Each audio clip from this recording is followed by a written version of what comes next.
So let's move on to slavery.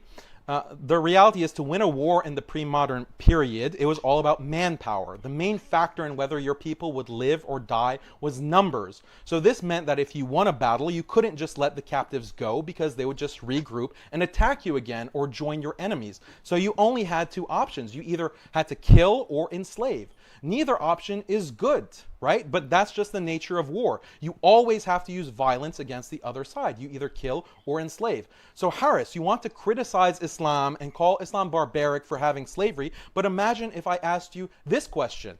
Do you support using weapons in war? Do you support using guns to shoot people or swords to stab people and kill people? Do you support that? Because all of that is violent. All of that is barbaric. Presumably you'd say, yeah, of course I support weapons and killing, because how else are you going to fight war and defend yourself? Well, that's exactly the point with slavery. In the pre-modern period, you couldn't have war without slavery any more than you could have war without weapons and killing.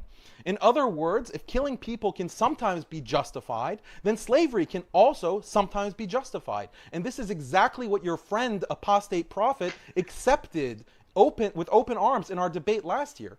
Imagine in the future they invent a new technology for war where a laser shoots from space and can directly target any person in the world. And the technology is so precise that there are zero casualties other than the intended target. Then people in this future might look back at our time and say, look how barbaric those people in the 21st century were. Look how barbaric with their tanks and guns and bombs.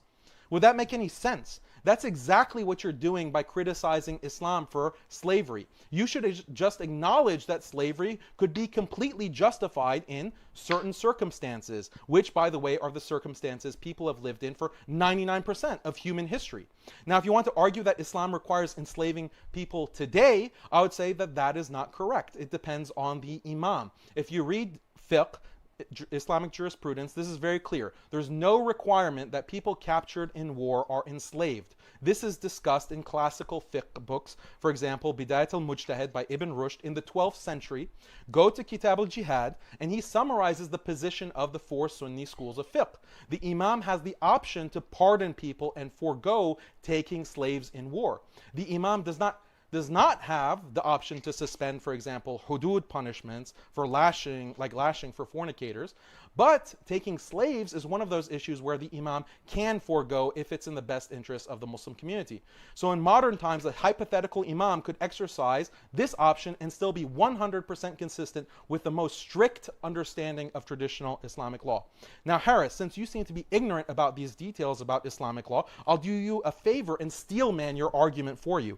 You could respond to me and say, well, Daniel, fine, slavery could be justified in the past, but now with modern technology, modern weapons, clearly slavery could never be justified. That means Islamic rules regarding slavery are not justifiable in our modern context, which means at least one aspect of Islamic law is obsolete. And if one aspect of Islamic law is obsolete due to modern technology, then why not all of Islamic law? This is actually the argument that a lot of Muslim liberal reformists make, but the response to this is simple. In the past, the low level of technology meant that in order to wield political power, war was necessary, which meant that slavery was necessary. The only difference today is there are bombs, nukes, fighter jets, drones, chemical and biological weapons.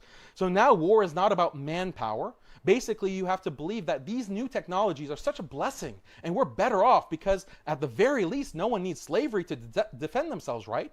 We live in a world of nukes and drones and weapons of mass destruction, so slavery is no longer needed. So the question is this actually a better world? Well, the harms associated with modern technologies like nukes and drones and mass surveillance, and you can't go to the bathroom without security agencies constantly monitoring your every move and every communication, these harms are far, far greater than the harms that existed in Islamic slavery. Frankly, these modern technologies are more terrifying. We have to look at the whole package. Which is the better world? One with the constant threat of nukes, nuclear annihilation, and constant terrorizing of the world's poor people with trillion-dollar weapons programs? Let's ask the people of Nagasaki and Hiroshima, or the Vietnamese children with horrifying birth defects because of chemical weapons like Agent Orange. Let's ask the Palestinian and Syrian refugees or children who are being burned alive with white phosphorus. In light of these modern technological horrors, the practice of Islamic slavery actually seems a far better alternative in the context of war,